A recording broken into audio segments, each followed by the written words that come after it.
From oblivion to the king's table, the lame man who sat with the king. You will weep with the story of Mephibosheth, a biblical story of redemption. Prepare yourself for a journey that transcends time, where human frailty collides with the purest grace, the most unwavering loyalty, and the deepest redemption. This is the saga of Mephibosheth, a breathtaking biblical tale that, with its drama and depth, transcends centuries to touch the soul and provoke intense reflection on destiny, promise, and the transformative power of love. The unforgettable story of Mephibosheth. The lame man rescued by grace and unwavering loyalty. He was Mephibosheth, the remnant, the last fragile and vulnerable link of a fallen dynasty, marked by tragedy, persecution, and hatred. He was not a glorious heir, but the shadow of a kingdom that was gone. Grandson of the powerful King Saul and son of Jonathan, David's beloved friend, his destiny seemed sealed by fatality from his earliest childhood. At the age of 5, amidst the chaos of news of Saul and Jonathan's death in battle, during his hasty flight, his nurse dropped him, a terrible accident that marked him forever, injuring him and leaving him lame in both feet. Thus, Mephibosheth lived his life in Lodabar. For those who had never heard of it, Lodabar was not just a place on the map. It was a concept, a sentence. The very name meant no pasture, no word, land of nothing. It was a place of deep oblivion, of extreme misery, where life barely dragged on amidst aridness and abandonment, far from any hope, prosperity, or dignity. In that era, and in any era of human history, Mephibosheth was the epitome of the insignificant, the disposable, the marginalized, what was considered a dead dog, a being without value, without a future, a threat that should be eliminated by the relentless logic of any new dynasty. His disability was a constant physical reminder of his vulnerability and his inability to defend himself or escape the inevitability of his fate. He was condemned to an existence of obscurity, resigned to quietude of his marginalized life, awaiting an end that seemed certain and brutal. However, amidst the dazzling opulence and unquestionable glory of his court, amidst a murmur of acclamations and the glimmer of gold and jewels, a persistent echo, almost a whisper, resonated in the heart of King David. It was not the cry of new wars or matters of state. It was the insistent whisper of an ancient promise, a sacred oath, etched in his soul with iron and fire, made to a friend who departed too soon, tragically taken from life. The image of Jonathan, his soul brother, faithful unto death, danced in his memory with vivid clarity, haunting him with the beauty of a love lost, but not forgotten. The pact between them, sealed with deep tears and a love that Scripture itself attested, exceeded the love of women, was not a debt that David felt as an oppressive burden. No, it was a precious treasure to be honored, a sacred commitment to be fulfilled at all costs, a constant reminder that the greatest victory was not over enemies, but over oblivion and ingratitude itself. One morning, as the Jerusalem sun gilded the palace courtyards and stones, David sat on his throne, his royal countenance, framed by the crown, suddenly softened, and a question of profound significance erupted from his lips. It was not an order to his generals or counselors, but an inquiry that echoed from the innermost part of his soul, revealing the deepest compassion and unwavering loyalty a man could harbor. The king's voice resonated, filling the great hall. Is there still anyone left of the house of Saul, to whom I can show kindness for Jonathan's sake? The inquiry was more than a question. It was a break with history, a challenge to the cruel norms of the time. In eras of kingdom transition, after the fall of the dynasty and the bloodshed to ascend to power, it was customary for the new sovereign to ruthlessly eradicate the entire lineage of the previous king. David, however, did not seek annihilation nor vengeance. His search was for grace. His question was an act of revolutionary magnanimity, a testament to his singular character, a dissonant melody in the symphony of power and cruelty of his era. The silence in the court was momentary, an instant of almost palpable perplexity, followed by a growing murmur of surprise and reverence. A king, at the height of his power, turned his thoughts to the remnant of a house that had persecuted him. Then, as if answering a silent call from Providence, a royal servant brought a man named Ziba into his presence. He was an old servant of Saul's house, someone who knew the secrets and lineages of the former royal family. Ziba bowed deeply before the king, his gaze filled with respect and apprehension. "Are you Ziba?" David asked, searching Ziba's memory for an answer. "Yes, my servant," Ziba replied, his voice hoarse. "Is there anyone else in the house of Saul to whom I can show the kindness of God?" David insisted, and Jonathan's name was implicit in every syllable. Ziba hesitated. With an almost inaudible sigh, Ziba revealed that his words, as they cut through the air, seemed to carry the weight of a destiny. "There is still a son of Jonathan." The mention of his beloved friend's name made David's heart clench. But Ziba's next sentence would bring with it the full dimension of the tragedy. "He is lame in both feet. He lives in Lodabar." The image was grim. Jonathan's son, crippled and forgotten by the world, living in ignominy. A wave, not just a wave of tenderness, but a tsunami of compassion, and a sharp pang of sadness swept over David. The memory of Jonathan, strong, agile, contrasted brutally with the image of his son, a cripple isolated in a desolate place, a life of deprivation, a specter of lost hope. The promise, which once seemed a distant echo, now had a face, a name, a condition that cried out for restoration. David's voice, when he finally spoke, was different.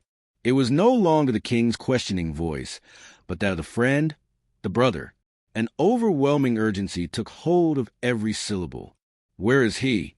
David asked, no longer with the distant curiosity of a monarch, but with the gentle fury of a broken heart. "Bring him to me immediately." David's order was not just a royal decree. It was a fulfillment of a sacred promise, the seal of an unbreakable pact that defied death and time. At that moment, David did not see a mere remnant of his enemy's house. He saw the last living link of his deepest and most valuable friendship, a soul that, even forgotten by the world and relegated to misfortune, had never been forgotten by the king's heart. The search was over, and the journey of grace, which promised an outcome that would exceed all expectations, was just beginning, about to transform desolation into a miracle. Overwhelming grace and glorious restoration, King David's order, laden with unexpected compassion, echoed to the palace corridors and, like a breeze crossing the furthest fields, reached the most remote and forgotten corner of Israel, Lodabar. A royal servant, accompanied by an imposing retinue, broke the gray monotony of that lifeless village. The news they delivered to Mephibosheth, which seemed like a surreal absurdity, was as simple as it was terrifying. "The king calls for you." Mephibosheth's heart, accustomed to the resigned quietude of his marginalized existence, pounded in his chest like a caged bird. Fear, pure and primitive, as never before experienced, enveloped him completely. Why would the king call for him? He was the last remnant of Saul's house, the grandson of the dethroned king, the son of Jonathan, David's loyal friend, yes, but also the prince of a dynasty David had overthrown and replaced. The ruthless logic of that time dictated that the swift elimination of all potential heirs of the former king was a cruel security measure. His physical disability, that painful lameness, was a constant reminder of his vulnerability, his inability to defend himself or, more importantly, to escape the inevitability of his fate. He was taken. The journey from Lodabar to glorious Jerusalem must have been a torturous mix of uncertain hope and paralyzing terror. Every step of the mule beneath him, every rhythmic sound of hooves, every glimpse of the landscapes transforming from the desolate aridity of his home to the imposing magnificence of the capital, amplified his anxiety and internal torment. Jerusalem, David's city, the pulsating center of the power that had forgotten him for so long. Like a prisoner being led to final judgment, Mephibosheth could not foresee whether he would find unimaginable mercy or certain condemnation. Finally, the palace. The imposing walls rising to the heavens, the massive oak and bronze gates, the constant, vibrant buzz of a bustling court. All of this contrasted violently with the isolated, silent life Mephibosheth had led. His eyes were dazzled by the blinding brilliance of royal robes, by the luxurious splendor of that throne room. And there he was, David the king in all his glory and power, seated on a throne radiating unquestionable authority, an imposing figure dominating the surroundings. Mephibosheth, with his lame and weak legs, was aided by the king's servants to move into the presence of majesty. When he finally found himself before David, he prostrated himself with his face to the ground, in a gesture of complete humility and total submission, perhaps also of desperate plea, awaiting the final verdict on his life. Mephibosheth, David's voice, powerful and resonant, contained none of the severity or accusation he expected. There was in it a note of affection, of tenderness. Mephibosheth trembled with emotion.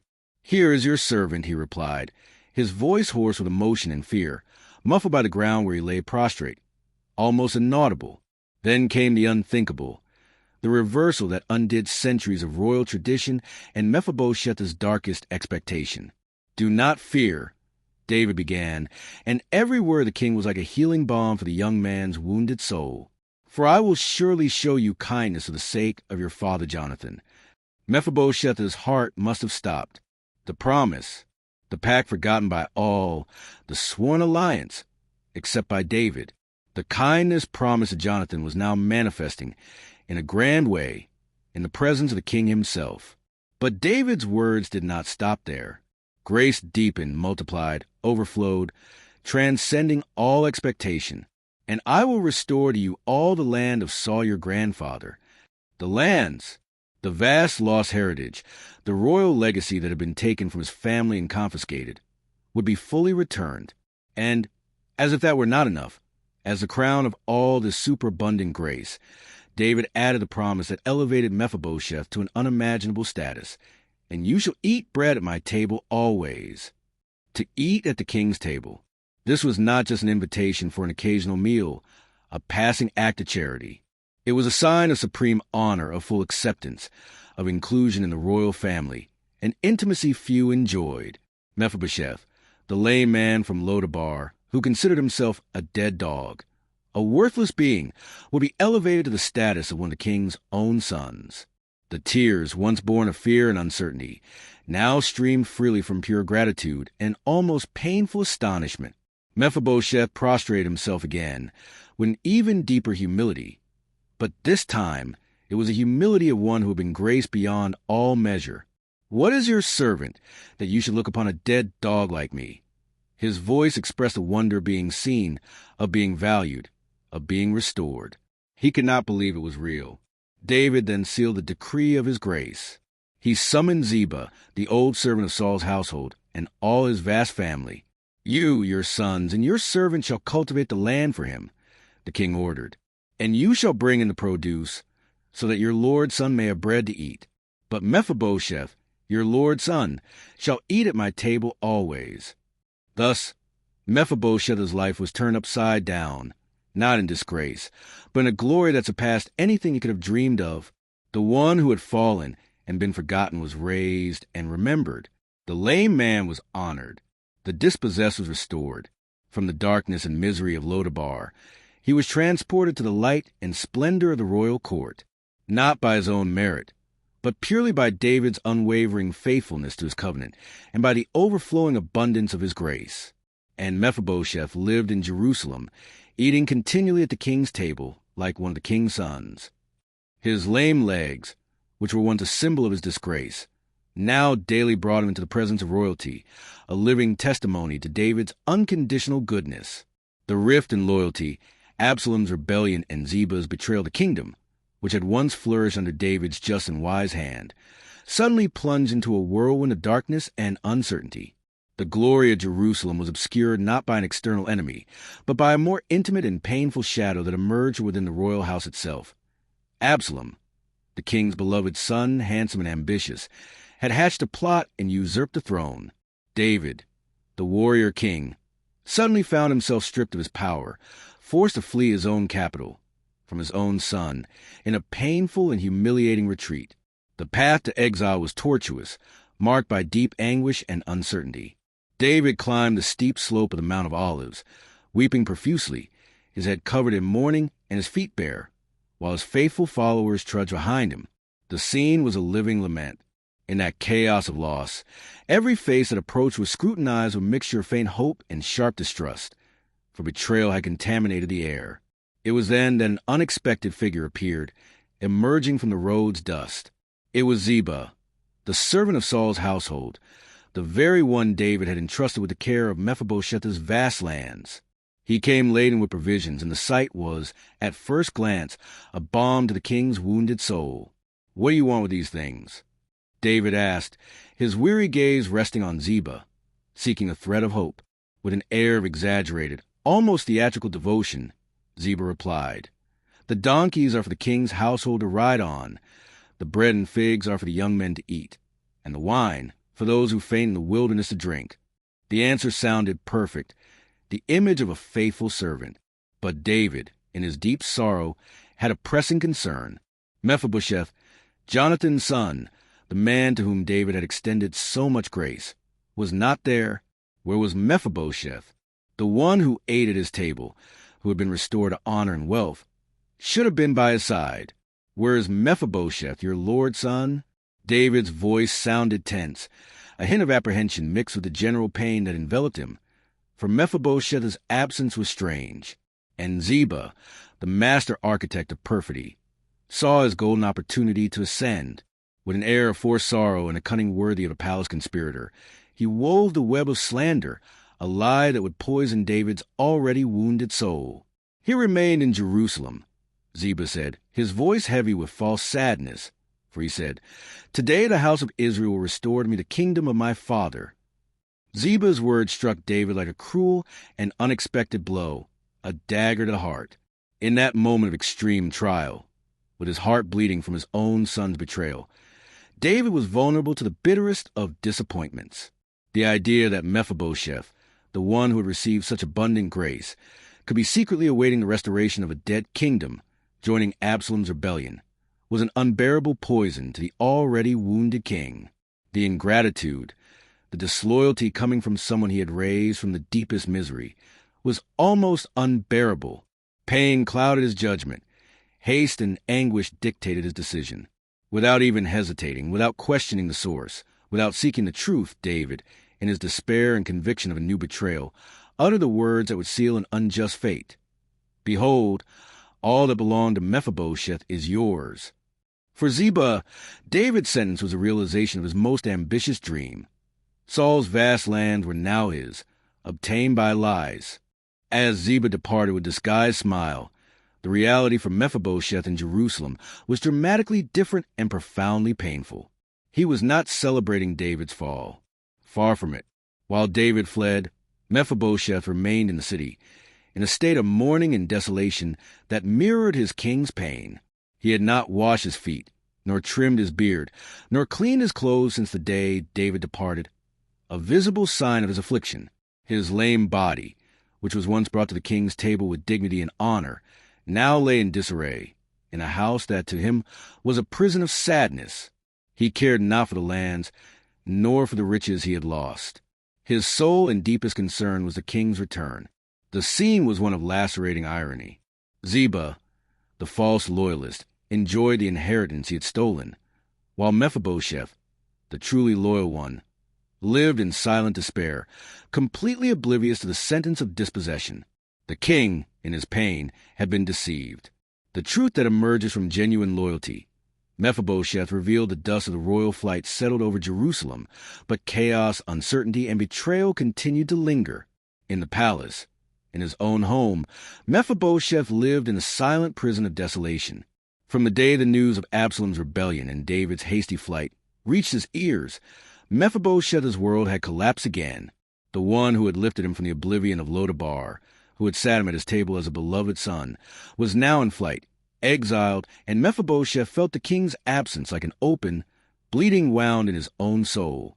The truth is, Mephibosheth didn't care about the clothes he wore. He didn't care about his beard growing wild and tangled, nor about the dirt accumulating on his feet. He didn't comb his hair, nor take care of his appearance. He was in mourning, a deep and sincere mourning, not only for the king who had temporarily lost his throne, but for the man who had extended a gracious hand to a dead dog. His neglect was a silent testimony to his affliction, a silent protest against the injustice that had befallen his benefactor. Days dragged into weeks, weeks into months, and uncertainty gnawed at the hearts of the faithful, until, finally, the rumor spread like wildfire, a spark of hope amidst the darkness. Absalom had been defeated, the rebellion crushed, and David was returning. A wave of joy and relief swept through Jerusalem, a contagious euphoria, but for Mephibosheth, it was more than relief. It was a return to his own life, his purpose, his reason for being. Still in his state of mourning and disarray, Mephibosheth made sure to be one of the first to meet the king.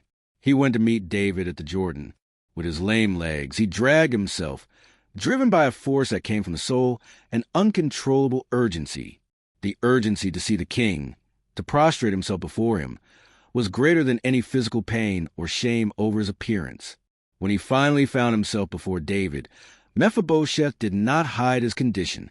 His eyes, which once shone with the gratitude of restoration, now welled up with joy and relief at seeing his king safe and sound. David, seeing him in that state of disarray and affliction, realized that something was profoundly wrong. Mephibosheth's image, so different from what Ziba had described, sparked doubt and bewilderment in the king's mind. "Why did you not go with me, Mephibosheth?" David asked, his voice laden with a mixture of relief at seeing him and the bitter memory of Ziba's slander. Mephibosheth, his voice choked with emotion and the urgency to justify himself, could finally speak the truth that had suffocated him for months. "Oh, king, my lord, my servant deceived me," he began. He explained how he had ordered his donkey to be saddled to go with the king, but Ziba had treacherously abandoned him, deceiving him and worse, slandering him. "He slandered your servant before the king, my lord. But the king, my lord, is like an angel of God. Therefore, do what seems good to you." There was no resentment in his words, no anger, only the pain of having been misunderstood and the humble acceptance of the king's sovereign will. Mephibosheth did not demand justice for Ziba, nor did he ask for the full restitution of his lands. His loyalty was so pure, so disinterested, that material things had no value compared to his relationship with David. He did not care about the riches he had lost. His joy, his absolute focus, was simply the safe return of his king. "For all the rest of my father's house were but dead men before the king, my lord," he continued, in an act of profound humility. "Yet you set your servant among those who eat at your table. What right, therefore, have I still to cry out to the king? What can I ask, if you have already given me everything?" Mephibosheth's response was not that of a man seeking reparation, but of someone so overflowing with grace and goodness that any other material blessing was superfluous. David, hearing Mephibosheth's sincere explanation, recognized the truth. The stain of Ziba's betrayal had been exposed. Nevertheless, in an act perhaps of weariness from the rebellion, David declared, "Why speak any more of your matters? I have said, you and Ziba divide the land." Even in the face of this decision that divided his inheritance with the traitor, Mephibosheth's response was a final and overwhelming testament to his unwavering loyalty and contentment. "Let him, Ziba, take it all," Mephibosheth said, his voice full of detachment and a deep love for the king, without a hint of resentment. "For the king, my lord, has returned in peace to his house." At that moment, Mephibosheth demonstrated that his true wealth was not lands or possessions, but the presence and security of his king. He wanted nothing more, nothing beyond David's restoration to the throne. The scene of his disheveled appearance, his sincere explanation, and his generous renunciation proved the depth and purity of his true loyalty. Mephibosheth, the lame man of Lodabar, whom David had restored, proved to be the most loyal of subjects, a pure heart that valued the grace received and the well-being of his king above any earthly wealth. Humility and contentment. The legacy of Mephibosheth, the story, doesn't end there, in a simple fairy tale happy ending. The true essence of Mephibosheth's loyalty, the unwavering purity of his character, is revealed grandiosely in the storm, in the overwhelming whirlwind of the cruelest adversity. When Absalom's betrayal forced David into humiliating flight, and the cunning Ziba wove his web of lies and slanders, accusing Mephibosheth of disloyalty, David, in his pain and vulnerability, gave Mephibosheth his lands to the traitor. Any other man, in his place, would have raged with fury. But Mephibosheth, he remained in Jerusalem, in genuine mourning, his disheveled appearance reflecting the anguish of his soul at the absence of his king. His explanation, when finally confronted at the Jordan, was devoid of self-justification. There was no anger, no demand, but rather a transparent, touching humility. His deepest joy was not in the recovery of the lands, in the material victory over Ziba, but in David's safe return, in the restoration of his king to the throne, and his immortal phrase, which echoes through the centuries as a cry of detachment and contentment that makes us hold our breath. "Let him, Ziba, Take it all, for the king, my lord, has returned in peace to his house. It is the pinnacle of contentment that transcends the material, a love that defies the logic of possessions. His greatest wealth, his greatest treasure, was the presence and security of his king, the unforgettable legacy, a lesson for humanity, and for you the story of Mephibosheth, the lame man of Lodabar, is not just an ancient tale about a forgotten prince and a gracious king. It stands, majestic and timeless, as a beacon of light in the darkness, a living parable, etched in the sacred pages of Scripture to echo through the centuries, confronting us with universal and undeniable truths about grace, unwavering loyalty, the intrinsic dignity of the human being, and the true value of existence. His narrative compels us to a deep and intimate reflection that touches the very fiber of our being, the universality of the human Lodabar. Where do you see yourself? Mephibosheth, in his condition of imperfection, fall, insignificance, is all of us. Each of us inhabits a particular Lodabar, a place of failures, forgetfulness, pain, feelings of unworthiness, limitations that imprison us. We are, in a way, lame by our own fragilities, by the scars of our history of errors and losses, by the indelible mark of time and disappointments. Mephibosheth's story invites us to recognize our own human condition, to accept our vulnerabilities, and to have the courage to seek the hand that reaches out to lift us. Pause and feel. What is your Lodabar today? What limits you? What makes you feel inadequate or forgotten? Do you allow yourself to be rescued, to be seen, even in your most desolate place? Unexpected and unmerited grace. Do you recognize it? Just as David sought Mephibosheth without him having done anything to deserve such honor, without a request, without a plea, without merit. The grace that reaches us is an act of radically unmerited love and kindness.